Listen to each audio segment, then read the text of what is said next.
Welcome to ராகிஸ் kitchen. நாம் இன்றைக்கி டேஸ்டியாக 10 நிமிஷத்தில் கேரட் அல்வா ஈஸியாக எப்படி செய்கிறதுன்னு பார்க்கலாம் வாங்க.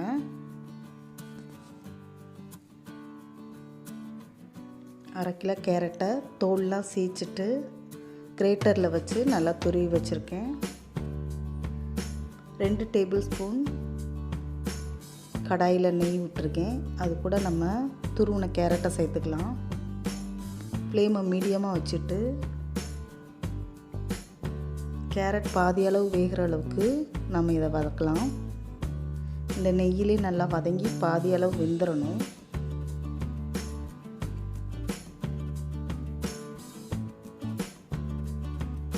ஒரு 50% அளவு நம்மளோட கேரட் வெந்துருச்சு.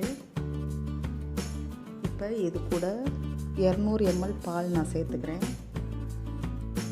காய்ச்சின பால் இல்லை காய்ச்சாத பால் ரெண்டுமே சேர்த்துக்கலாம்.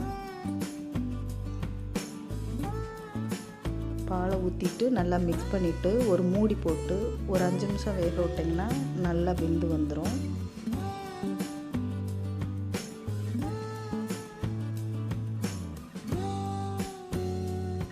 நம்ம ஊற்றின பால்லாம் நல்லா சுண்டி வந்துடுச்சு. இப்போ 150 கிராம் அளவுக்கு சர்க்கரை சேர்த்துக்கலாம்.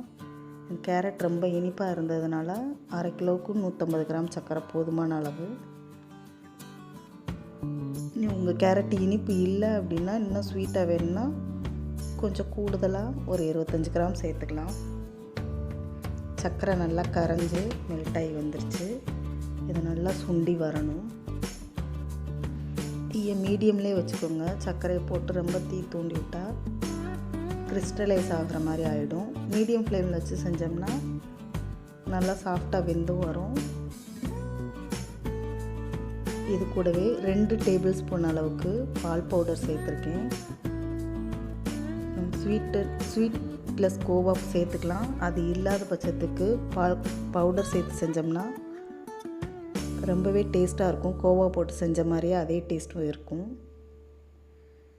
1 டேபிள் ஸ்பூன் அளவுக்கு நெய் சேர்த்துக்கலாம்.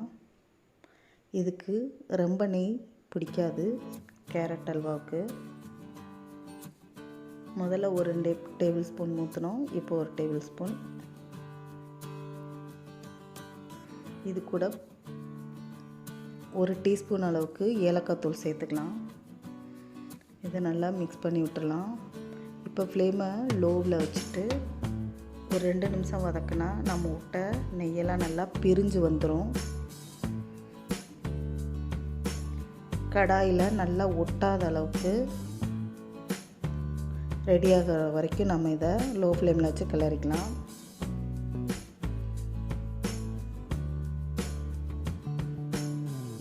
இது ஸ்வீட் ஸ்டாலில் வாங்கின கேரட் அல்வா மாதிரி ரொம்பவே டேஸ்ட்டாக இருக்கும்.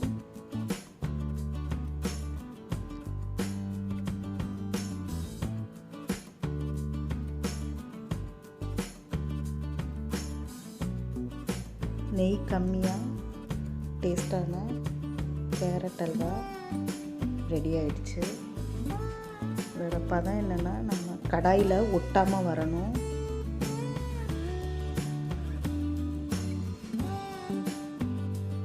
பார்த்தீங்கனாலே தெரியும் நல்லா சுருண்டு வருது. இதுதான் அதோட பதம். ரெடி ஆயிடுச்சு.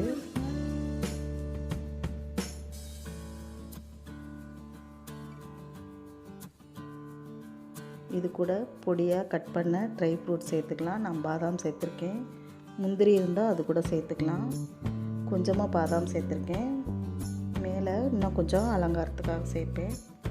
அவ்வளோதான், நம்மளோட டேஸ்டியான 10 நிமிஷத்தில் ஈஸியாக செய்யக்கூடிய கேரட் அல்வா ரெடி ஆயிடுச்சு. இது ரொம்பவே டேஸ்ட்டாக இருக்கும். நீங்களும் இதே மாதிரி உங்கள் வீட்டில் செஞ்சு பாருங்கள். உங்கள் வீட்டில் இருக்கிற எல்லோரும் விரும்பி சாப்பிடுவாங்க. என்னோடய சேனலில் வர வீடியோஸ்லாம் பிடிச்சிருந்தா லைக் பண்ணுங்கள், ஷேர் பண்ணுங்கள், கமெண்ட் பண்ணுங்கள், சப்ஸ்கிரைப் பண்ணுங்கள். கூடவே பெல் பட்டனை கிளிக் பண்ணுங்கள். தேங்க்யூ ஃபார் வாட்சிங்.